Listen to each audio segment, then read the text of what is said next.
मैं रहता हूं उस आर्यावर्त में जहां होता है मान जीवन अधिकारों का, जिस धरा पर खिलता है जीवन जहां होता है सम्मान मानवता का, मानवाधिकारों का। परमादरणीय अध्यक्ष महोदय, नीरछीर विवेक निर्णायक मंडल एवं मेरे प्रबुद्ध श्रोतागण, आज की इस वाद विवाद प्रतियोगिता में मैं निरीक्षक जीडी पवन कुमार, भारत तिब्बत सीमा पुलिस बल, आज का विषय मानवाधिकारों का अनुपालन करते हुए देश में आतंकवाद और उग्रवाद से प्रभावी तरीके से निपटा जा सकता है का पुरजोर समर्थन करता हूं। महोदय, ये बात बिल्कुल साफ है कि आतंकवाद और हिंसक उग्रवाद का सामना करते हुए हमें मानवाधिकारों का सम्मान करना ही होगा, क्योंकि यह सिर्फ न्याय का ही नहीं अपितु प्रभावशीलता का प्रश्न भी है। सुरक्षा व्यवस्था चाहे कितनी भी बेहतर हो जाए, कभी पर्याप्त नहीं हो सकती। हमें उन निहित परिस्थितियों का सामना करना ही होगा जिसके कारण लोग विषैली सोच का शिकार बनते हैं। महोदय, बात चाहे अमरनाथ यात्रा की हो या वर्ष 2013 केदारनाथ घाटी का वो खौफनाक मंजर जहां हमारे सुरक्षा बलों ने अति दुर्गम क्षेत्र और विपरीत परिस्थितियों में अपनी जान की परवाह न करते हुए हजारों लोगों को बचाया था, तो मैं बताना चाहता हूं कि जब इतने दुर्गम क्षेत्र और विपरीत परिस्थितियों में मानव मूल्यों को ध्यान में रखते हुए अपने कर्तव्य का निर्वहन कर सकते हैं, तो आतंकवाद और उग्रवाद प्रभावित क्षेत्र में मानव मूल्यों को ध्यान में रखते हुए अपने कर्तव्य का निर्वहन क्यों नहीं कर सकते। जब अलगाववादी नेता एक पत्थरबाज को उकसाने में कामयाब हो सकते हैं, तो हम उन्हीं पत्थरबाजों को देश के विकास की मुख्य धारा में जोड़ने में कामयाब क्यों नहीं हो सकते। जिंदगी में हार और जीत का फैसला इंसान की सोच करती है। जिसने मान लिया वो हार गया, जिसने ठान लिया वो जीत गया। अब मैं बात करना चाहूंगा अपने साथ बीती घटना की। महोदय, लोकसभा चुनाव 2019 में मैं अपनी टीम के साथ कश्मीर डिस्ट्रिक्ट बांदीपुरा बनकोट बूथ पर तैनात था और मेरी टीम पत्थरबाजों के बीच बुरी तरह फंस चुकी थी। हालात बहुत बेकाबू हो चुके थे। रात्रि 8 बजे का समय था और पत्थरबाज हमारे ऊपर पत्थरों की मूसलाधार बारिश कर रहे थे, और इस स्थिति में भी हमने उनके मानव मूल्यों की रक्षा और अपने कुशल प्रशिक्षण का परिचय देते हुए अपनी टीम को वहां से सुरक्षित निकाला, लेकिन मानवाधिकार को आड़े नहीं आने दिया। आपने हमारे सीआरपीएफ जवानों का वीडियो तो देखा ही है, जो एक रास्ते से गुजरते हैं और स्थानीय जनता द्वारा उन्हें लात, गुस्से और हेलमेट से पीटने का सामना करना पड़ता है। महोदय, प्रशिक्षण की भट्ठी में तपकर इतना लोहा बन चुके होते हैं कि इस प्रकार की स्थिति में भी मानवाधिकार का उल्लंघन नहीं करते।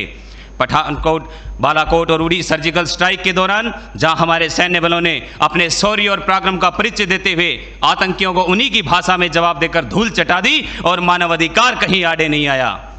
हमारे सुरक्षा बल प्रभावी ढंग से अपना कार्य कर रहे हैं। बात चाहे दक्षिण सूडान के गृह युद्ध में फंसे भारतीयों को सुरक्षित निकालने की हो, या वर्ष 2014 जम्मू कश्मीर बाढ़ में फंसे लोगों को बचाने की हो, या फिर उत्तराखंड केरल बाढ़ राहत कार्य की हो, हमारे सुरक्षा बलों ने अपनी प्रत्येक जिम्मेदारी को मानव मूल्य और राष्ट्रहित को ध्यान में रखते हुए बखूबी निभाया है। महोदय, यदि बात करें भारत के उत्तर पूर्वी राज्यों की, जहां कभी चरम स्तर पर उग्रवाद होता था, आज स्थिति वैसी नहीं है। उन क्षेत्रों में भी हमारे सुरक्षा बलों ने सिविक एक्शन प्रोग्राम और बॉर्डर एरिया डेवलपमेंट जैसे प्रोग्राम चलाकर वहां के लोगों में भी एक आशा, एक विश्वास का वातावरण पैदा किया है।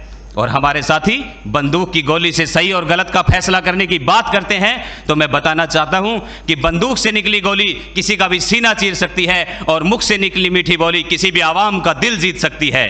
महोदय, मानवाधिकारों का पालन करते हुए आतंकवाद और उग्रवाद से बखूबी निपटा जा सकता है। यदि जरूरत है तो एक अच्छी शिक्षा की, एक अनुकूल शिक्षा उनकी सोच बदलेगी और वो सही और गलत का निर्णय कर पाएंगे। आज जरूरत है तो बेरोजगारी को खत्म करने की। एक बेरोजगार नवयुवक आतंकवाद के साचे में तुरंत डलता है क्योंकि उसे पैसे का लालच दिया जाता है। आज जरूरत है तो टेरर फंडिंग को रोकने की, साइबर क्राइम को रोकने की, दुनिया भर में पनप रहे ध्रुवीकरण और नस्ल विशेष के प्रति द्वेष और नफरत की बोली पर लगाम लगाने की। हमें धर्म और जाति के ऊपर इंसानियत को रखना ही होगा। आर्थिक और सामाजिक असमानता को खत्म करना ही होगा, जिसका ज्वलंत उदाहरण हाल ही में सरकार ने धारा 370 और अनुच्छेद 35A को हटाकर हमेशा के लिए जम्मू कश्मीर को भारत के साथ जोड़ने का कार्य किया, जिससे एक तरफ जहां जम्मू कश्मीर प्रदेश के विकास के नए रास्ते खुले, तो दूसरी तरफ आतंक के ताबूत में नई कील भी ठुकी। महोदय, 1990 से 5 अगस्त 2019 तक जम्मू कश्मीर में जहां 41,866 लोगों की मौत हुई और 71,038 हिंसात्मक घटनाएं सामने आई, तो मैं बताना चाहूंगा कि 5 अगस्त के बाद ना एक भी गोली चली है है, ना टीयर गैस चलाना पड़ा है और ना ही एक भी व्यक्ति की मृत्यु हुई है। तो आज इस मंच पर पूरी जिम्मेदारी के साथ मैं भारत का बेटा ये कहता हूं कि मानव अधिकारों का पालन करते हुए भी आतंकवाद और उग्रवाद से बखूबी निपटा जा सकता है यदि इसके मूल को खत्म कर दिया जाए।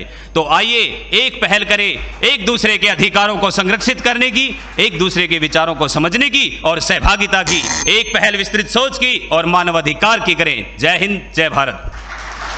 देश मेरा जल रहा है, आग लगी है सीने में, हुक्मरां सब व्यस्त हैं खून गरीब का पीने में, तो राम मंदिर या बाबरी का पक्ष नहीं मैं लाई हूं, घायल भारत चीख रहा है, चीख सुनाने आई हूं। परम आदरणीय सभापति महोदय, मंचासीन निर्णायक मंडल समिति एवं उपस्थित मेरे प्यारे साथियों, मैं आरक्षी खुशबू चौहान, केंद्रीय रिजर्व पुलिस बल आज सदन की राय से असहमत होते हुए वक्ता विपक्ष में अपने विचार प्रस्तुत करूंगी। महोदय, दर्द हद से तब गुजरने लगता है जब मेरी आंखों के सामने ताज, पुलवामा, छत्तीसगढ़ में शहीद हुए जवानों के शत विशत अधजले शरीर के टुकड़े, रेत के टीलों से ऊपर जाती लाशों के ढेर और कश्मीर की खून से सनी लाल रंग की सड़कों के दृश्य सामने आते हैं। उस पर मेरे प्रतिपक्षी महोदय का कहना यह कि मानवाधिकारों की अनुपालना करते हुए देश से उग्रवाद और आतंकवाद को समाप्त किया जा सकता है। महोदय, अब तो हमारा तिरंगा झंडा भी हमसे ये पूछने लगा है कि क्या बात है भारत, आजकल फहराने से ज्यादा मैं कफन में दफनाने के क्यों काम आ रहा हूं। महोदय, हृदय तो उस दिन फट गया जब बूढ़ी मां अपने बेटे के चिथड़ों को देखकर बोली कि साहब, आप तो भर्ती में 1 इंच भी कम नहीं लेते, मैं आधा शरीर कैसे ले लूं। महोदय, आज इन मानवाधिकारों के कारण इन आतंकियों के बंगलों की आकाओं की नाकफनी हंसती है और शहीद हुए हमारे जवानों के आंगन की तुलसी रोती है। जब एक शहीद हुए जवान की विधवा की वेदना चीख चीख कर ये कहती है कि प्यार भी भरपूर गया, मांग का सिंदूर गया, नन्हे नौनिहालों की लंगोटियां चली गई, छोटी छोटी बेटियों की चोटियां चली गई और आपके लिए तो एक आदमी मरा है साहब, मेरे घर की तो रोटियां ही चली गई। महोदय, किसी भी युद्ध को जीतने के लिए पहल करना सबसे ज्यादा आवश्यक है, क्योंकि इतिहास गवाह है कि पहल करके बड़े बड़े युद्धों के परिणाम बदल दिए गए हैं। परंतु आज मानवाधिकारों के कारण हमारे देश के जवान इस कदर बंधे हुए हैं कि अपनी ड्यूटी पर खड़े होकर भी वो आज पहल करने से डरते हैं, क्योंकि महोदय, भविष्य में उन्हें कटघरे में खड़े होने का डर सता रहा होता है। वो ये जानते हैं कि चाहे एक उग्रवादी की राइफल से निकलने वाली गोली को ये तय करना पड़े या ना पड़े कि वो किसे लगेगी, लेकिन हमारी राइफल से निकलने वाली हर गोली को ये निर्णय लेना पड़ता है कि चाहे वो किसी निर्दोष को लगे, दोषी को लगे या ना लगे, परंतु किसी निर्दोष को नहीं लगनी चाहिए। यदि ऐसा हुआ तो ना तो ये समाज हमें छोड़ेगा, ना ही तिल का ताड़ बनाने वाली ये मीडिया हमें छोड़ेगी। और महोदय, मानवाधिकार के तले किसी जवान को दबाकर युद्ध के मैदान में छोड़ देना कोई वीरता नहीं, एक आत्महत्या है। क्योंकि महोदय, फूल को श्रृंगार दो ये मुमकिन नहीं और एक वीर को झनकार दो ये मुमकिन नहीं। जो हाथ बांधे सेना के, ऐसे मानवाधिकार का पालन संभव नहीं। महोदय, आज सत्यनिष्ठा के मार्ग पर चलते हुए भी हमारे देश का जवान इन आतंकवादियों, इन पत्थरबाजों से डरता है, क्योंकि वो जानता है कि उसकी राइफल से निकलने वाली गोली अगर टारगेट को हिट नहीं भी करेगी तो भी 400 मीटर तक जाएगी, और यदि इस बीच वो किसी निर्दोष को लग गई तो महोदय, हमें अपनी नौकरी से हाथ तक धोना पड़ सकता है। और महोदय, अपनी नौकरी को बचाने की खातिर एक जवान आज ये सोचता है कि चाहे सांप मरे या ना मरे, परंतु लाठी नहीं टूटनी चाहिए, क्योंकि आज हमारे देश के हालात कुछ ऐसे हो गए हैं कि चिरागों को हवाओं में उछाला जा रहा है, हवाओं पर भी रोब डाला जा रहा है। अरे हम ही तो बुनियाद है आंतरिक सुरक्षा की, और आज हमें ही नौकरी से निकाला जा रहा है। महोदय, जब पुलवामा में 44 जवान शहीद हुए, छत्तीसगढ़ में 76 जवान शहीद हुए, तो कोई भी मानवाधिकार की दुहाई देने वाला हमारे पक्ष में आकर खड़ा नहीं हुआ। परंतु जब जेएनयू विश्वविद्यालय में एक देशद्रोही के द्वारा भारत तेरे टुकड़े होंगे, अफजल हम शर्मिंदा हैं जैसे देशद्रोही नारे लगते हैं, तो सारे मानवाधिकार के ज्ञाता आकर उसके पक्ष में खड़े हो जाते हैं। तभी तो क्या कहा था उस देशद्रोही ने कि तुम एक अफजल को मारोगे, हर घर से अफजल निकलेगा। तो मैं भारत की बेटी अपनी भारतीय सेना की तरफ से आज ये ऐलान करती हूँ कि उस घर में घुसकर मारेंगे जिस घर से अफजल निकलेगा, वो कोख नहीं पलने देंगे जिस कोख से अफजल निकलेगा। उठो देश के वीर जवानों, तुम सिंह बनकर दहाड़ दो और एक तिरंगा झंडा उस कन्हैया के सीने सीने में गाड़ दो।